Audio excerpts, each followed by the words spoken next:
Hola, bienvenidos a Aprendiendo a ser padres, un podcast de SEC Education Group. Soy Esther Vaquero, periodista y madre de 2 niños, y estoy encantada de charlar con algunos de los mejores expertos del ámbito educativo para que juntos podamos aprender a acompañar a nuestros hijos y a superar mejor los retos que se nos presentan en el día a día. 7 de cada 10 niños sufren todos los días algún tipo de acoso y ciberacoso en España. Estas cifras tan escalofriantes parecen haberse incrementado después de la pandemia. Han aumentado además los casos de ciberacoso. ¿Cómo de complicada es la detección de bullying por parte de las familias y del colegio?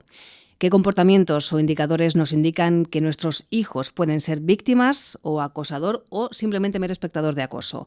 Hoy nos acompaña Mateo Pérez Biesner, es psicólogo general sanitario especializado en adicciones en adolescentes y adultos, comprensión de procesos psicológicos, modelos explicativos, diseño de instrumentos de evaluación y programas de prevención. Comenzamos. Hola Mateo, ¿cómo estás? Bienvenido. Hola. Bienvenido, gracias por acompañarnos. Es un placer tenerte. Un placer, Esther. Gracias por invitarme y compartir este espacio.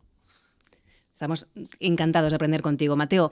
Como padres y educadores, creo que uno de los temas que más nos pueden asustar es que nuestro hijo sufra acoso escolar o lo que se ha llamado también bullying, ¿verdad? Desde los años 80. Para empezar, ¿cómo podemos definirlo? Bien, el bullying o acoso escolar es un comportamiento repetido y recurrente a lo largo del tiempo que ejerce un niño o una niña sobre otro niño o niña que considera que pues está en vulnerabilidad.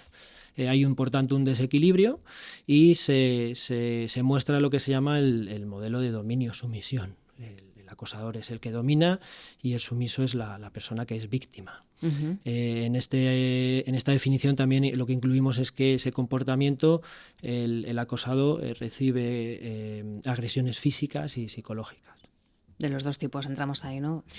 Porque la diferencia entre acoso y una agresión puntual, o sea, ¿en qué momento se empieza a considerar que algo es acoso, que una actitud de ese tipo es acoso? Sobre todo cuando hay cierta recurrencia y se alarga en el tiempo.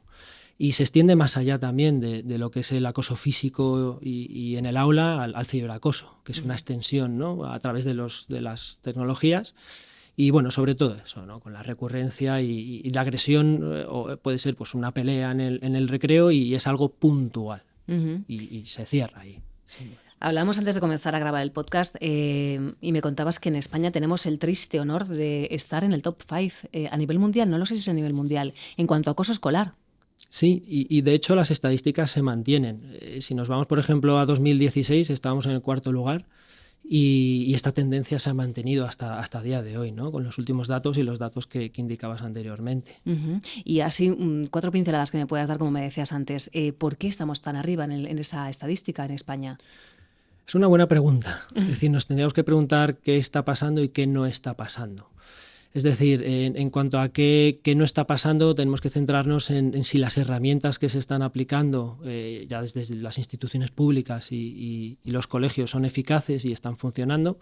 Vemos que si la tendencia se mantiene, posiblemente tengamos que organizar otro plan de acción. Uh-huh. Y qué no está pasando... ¿qué está pasando respecto al mundo tecnológico? Sí que hemos visto que está fomentando nuevos modelos y de aprendizaje que se limitaban anteriormente al modelo familiar o a la escuela, y esto se extiende a aprender nuevas formas de comportamiento que están normalizadas y que el adolescente aprende y ejerce, ¿no? Uh-huh.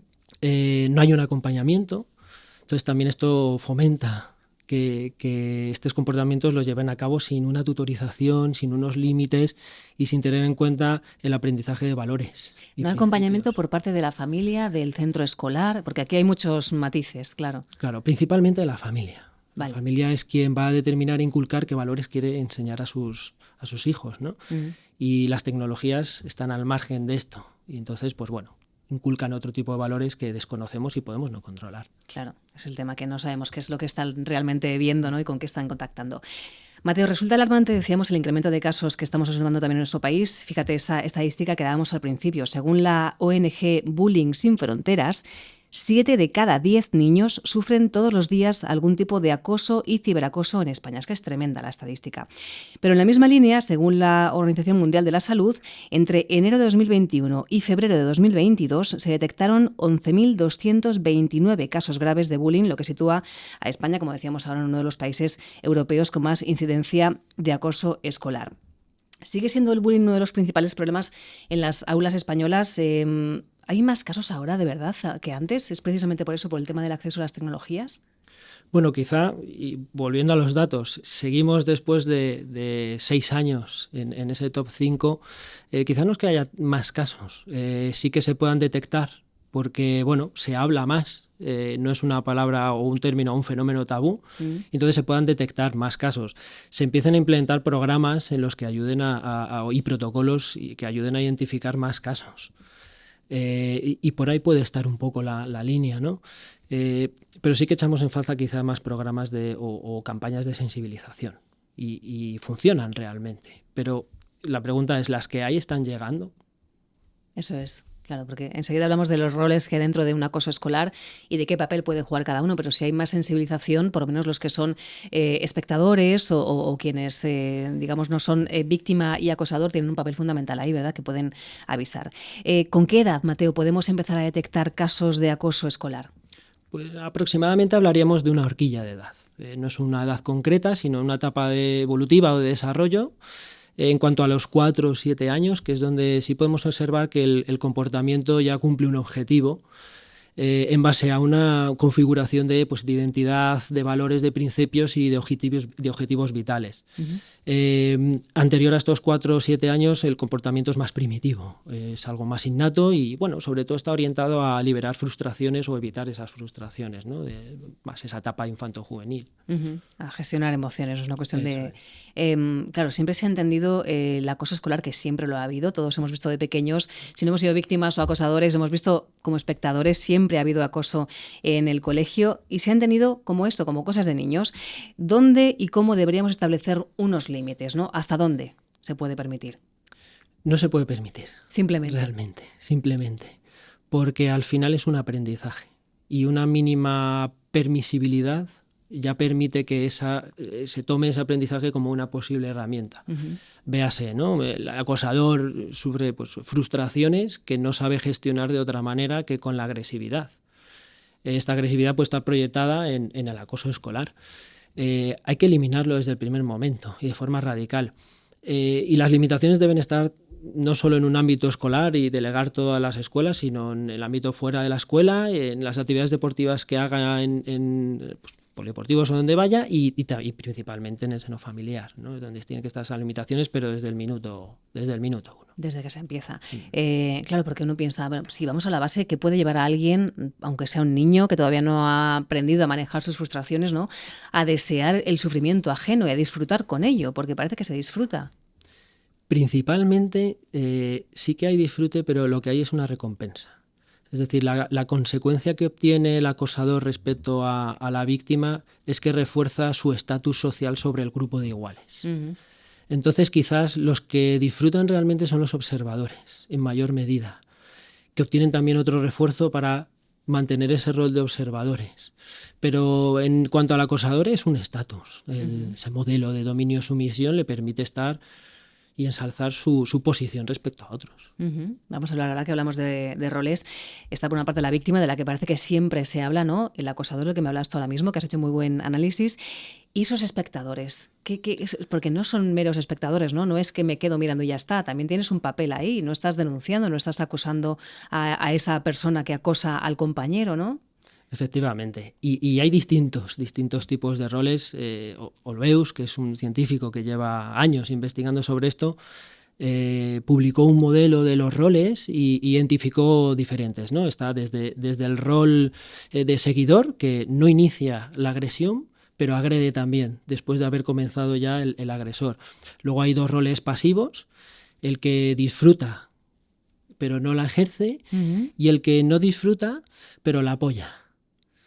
Luego tenemos otro rol, que es el rol de mero observador, que simplemente observa, no va con él, no hace nada, como un ente más plano, ¿no? Pero está ahí observando. Y quizá tiene miedo también. Habrá alguno que tenga miedo y dirá, yo no digo nada, no vaya a ser que me caiga a mí, ¿no? Eso todos, prácticamente la mayoría. todos, excepto el rol del que sí que realmente ayuda a la víctima.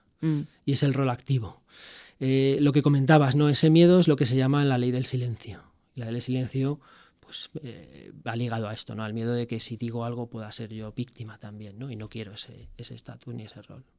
Y dentro de este tipo de estos distintos tipos de espectadores que tú me has nombrado ahora mismo, ¿sobre cuál se puede trabajar, digamos? ¿A quién es más útil concienciar si iniciamos una campaña de concienciación? Pues es un sistema. Hay que incidir en todos los roles, desde el primero al último, para que la víctima pueda expresar y para que el acosador aprenda otro tipo de comportamiento, al igual que el resto de roles. Porque al final, siendo un grupo clase o un grupo de iguales, todos van a aprender de todos. Entonces, generar cambio en uno solo puede que no lo haga en el resto. Y porque el rol que comentaba antes de los que ejercen pero no han iniciado ese acoso pueden convertirse en futuros acosadores. Entonces, digamos que hay que incidir en todos, de igual manera, de forma equitativa y a la vez, para cambiar un poco ese sistema, ¿no? Porque esto, bueno, a veces que se suele intentar buscar una solución sencilla, entre comillas, que es apartar al acosador, ¿no? Llevarlo a otro sitio, a otra clase, a otro colegio, y suele ocurrir también que ese acosador allí donde va inicia otra fase parecida, ¿no? Otra situación parecida. Entonces, es complicado todo esto. Es complicado. Es muy complicado. Sí. La parte del colegio, que parece que siempre se pone el punto de vista en los centros escolares, que tienen que iniciar protocolos porque al final es donde se produce el acoso, ¿no? Generalmente, si no es en las aulas, por lo menos nace en las aulas, quizá luego sea fuera del colegio cuando se ejerce, pero se pone mucho el punto de vista en los centros escolares y es muy complicado gestionar todo esto. Es complicado porque no podemos delegar todo a los colegios. Claro. Es decir, tenemos que hacer una atribución interna como tutores o padres y madres y bueno, ver en qué estamos fallando nosotros para ayudar y colaborar sobre todo con el colegio en los programas, porque los programas también tienden a incluir a los padres para evitar esto, que el cambio de colegio no es una evitación, pero no soluciona el problema. Si el niño ya ha aprendido a acosar, lo que hay que incidir es qué procesos le llevan a ejercer ese comportamiento. Ir al inicio, ¿no? Ir a la base. ¿Cómo podemos identificar que nuestro hijo está siendo acosado? Porque quizá no se atreve a decírnoslo, pero en su sufrimiento tenemos que detectar pequeños detalles, ¿no? Principalmente vamos a ver que hay un bajo rendimiento académico. Vamos a observar también que el niño o la niña no quiere ir al colegio y pone continuas justificaciones, semana tras semana, pues dolores de cabeza o estoy mal del estómago, que pueden ser incluso síntomas de malestar emocional, como pueda ser la ansiedad. Es que puede que sean reales, ¿no? A lo mejor los dolores, ¿no? Son psicosomáticos. Exacto. Vamos a ver también pobres habilidades sociales. Vamos a ver si nos lo transmite también en la escuela que hay aislamiento social y sobre todo también podemos identificar fuera de lo que es la observación propia del niño en el material escolar. El material escolar, muchas de las agresiones psicológicas se hacen a través de los cuadernos, les escriben amenazas o comentarios y podemos también revisar ese material escolar y ver que ahí está O otra prueba, ¿no? O le roban cosas, ¿no? Esto clásico que te quitan cosas, te quitan la merienda, ¿no? Eso es. Vale. Y también, bueno, pues ya la agresión física que lleva pues a moratones o heridas de forma recurrente, pues puedes sospechar, ¿no? Que haya una cosa. A partir de ahí, ¿cuál es el siguiente paso? ¿Qué hacemos cuando sospechamos que algo hay raro? Hablamos directamente con él, sería lo ideal, ¿no? Sí. Pero si el niño está cerrado, tiene miedo, en fin, no sé, ¿qué se haría después? Bueno, si está cerrado es porque generalmente en casa no se le ha dado un espacio de seguridad para que pueda expresarse y obtener un feedback del adulto. En esos casos, actuar directamente con un profesional puede ayudar a que se genere un vínculo con ese profesional y pueda externalizar para luego ya poder realizar esa comunicación dentro de casa, ¿no? Y trabajar la comunicación abierta y flexible con el adolescente. Y después ya vamos al colegio directamente. Entendemos, ¿no? Que hay que buscar los dos lados, hablar con él en primer lugar y después hablar con el centro escolar. Eso es. Sobre todo bueno, una vez que ya ha expresado, ¿no? Y conocemos que hay ese acoso escolar, es importante intentar recabar pruebas para poder mostrárselas al colegio, ayudar. Esta es la colaboración con el colegio y que el colegio ponga en marcha su protocolo. protocolos que tengan diseñados para poder verificar que existe ese acoso, ¿no? Y trabajar también pues, con los padres del supuesto acosador y con el propio acosador, ¿no? ¿No existe un protocolo unitario en España o por comunidades autónomas? ¿Cada colegio tiene el suyo?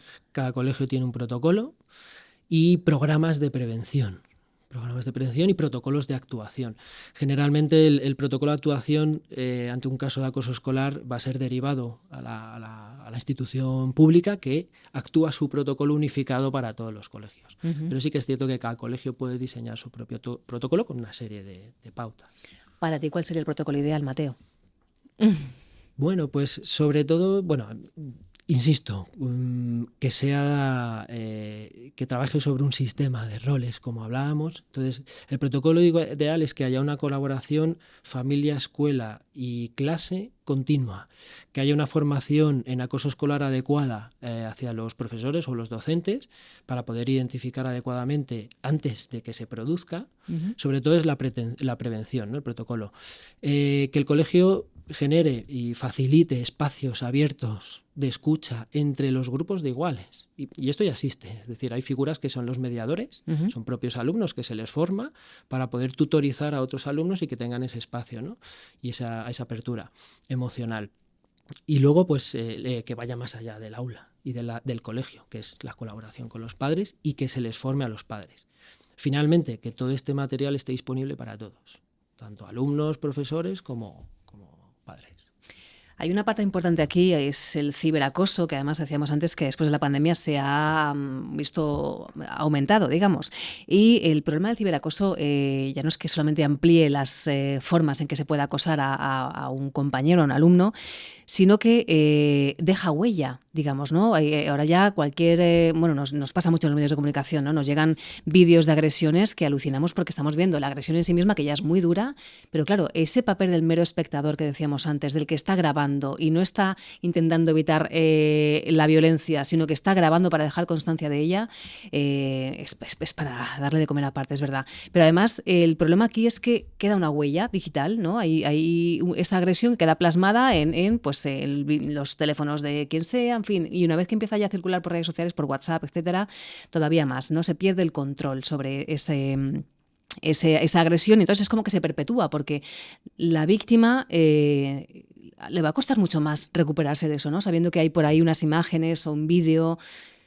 ¿Esto cómo lo estudiáis vosotros? ¿Cómo se maneja? Pues sobre todo es importante lo que decías, ¿no? Se perpetúa y se mantiene 24 horas los 365 días del año. Bueno, la cuestión es que él aprenda o ella aprendan a poder poner un límite a esto.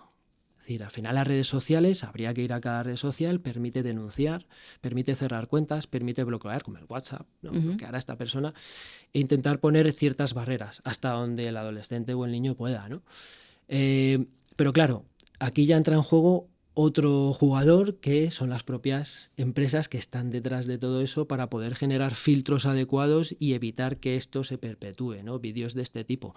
YouTube ha puesto estos filtros recientemente con contenidos, ¿no? Que puedan ser hirientes. Sí que tiene un plan para vídeos que se relaciona con acoso escolar, pero bueno, en líneas generales las redes tienen que ayudarnos a nosotros también porque no podemos llegar a todo. Desde el campo de la psicología es pues enseñar al adolescente a manejar esas redes sociales de otra manera y a darles otro uso principalmente. Y a minimizar un poco la percepción y la importancia que le pueda dar a ese contenido. Desde luego. Ponemos siempre la vista, decíamos antes, en la víctima, pero cuando nos toca ser padres del acosador, yo esto en comentarios del cole, cuando los niños son todavía pequeñitos, ¿no? Están en guardería, ¿no? Y siempre hay alguno que tiene esa tendencia a pegar un poco más, ¿no? Yo he escuchado de algunos padres alguna vez, bueno, yo si puedo elegir, prefiero que el mío sea el que pegue y no el que reciba. Ojo, ¿no? O sea, tú no quieres que a tu hijo le den, pero prefieres que sea el que da. Cuando somos padres del acosador, ¿aquí qué hay que hacer? O sea, ¿cómo abordáis esto vosotros? Bueno, lo primero es esto, analizar, ¿no? ¿Qué mensaje está recibiendo desde la familia? Y trabajar principalmente con la familia para evitar este tipo de mensajes. Porque al final estos mensajes son los que normalizan este comportamiento. El adolescente aprende por su modelo educativo y aprende con estos mensajes el comportamiento.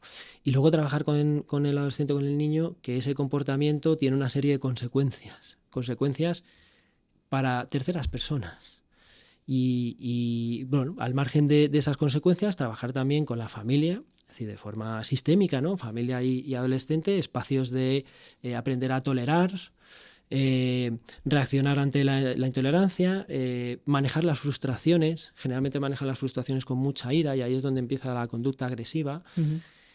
Intentar también que los mensajes no sean punitivos, no sean de castigo, como el que comentabas anteriormente, y sean más de colaboración, de cooperación, de negociación, que son más los modelos mediadores, ¿no? Es decir, convertir al acosador no en acosador, sino en una persona asertiva, los modelos asertivos frente a los agresivos, y que sea más un mediador en sus conflictos y enseñarle a resolver problemas. Uh-huh. Que sepa canalizar un poco, exacto, ¿no? Sobre todo.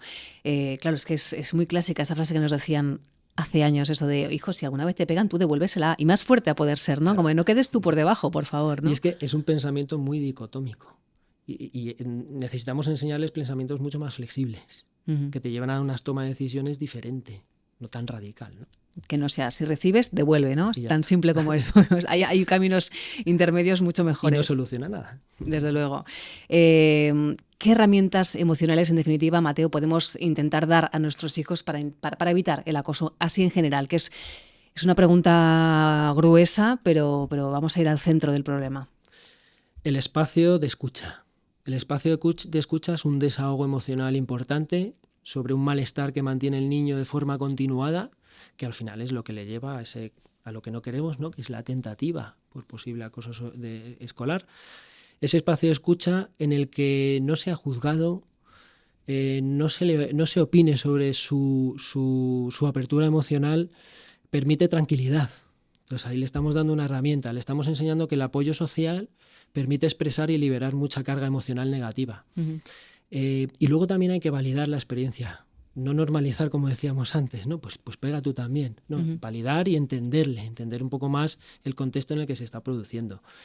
Y principalmente va orientado a esto, es decir, no podemos hacer profesionales a los padres, sino bueno, en recibir un apoyo también psicológico con herramientas más concretas para, por ejemplo, manejar la ansiedad en estos momentos o activación física que pueda sufrir, y rebajar un poco ese componente más fisiológico puede ayudar, ¿no? Pero digamos que esto sería ya un componente más clínico, por así decirlo, más de un profesional. Bueno, en todo caso siempre está la ayuda de los profesionales para cuando sea necesario, cuando ya los padres o los centros escolares no sepamos o no lleguemos, no es que no sepamos, que no lleguemos al centro del problema, es mucho mejor desde luego acudir siempre a la ayuda profesional.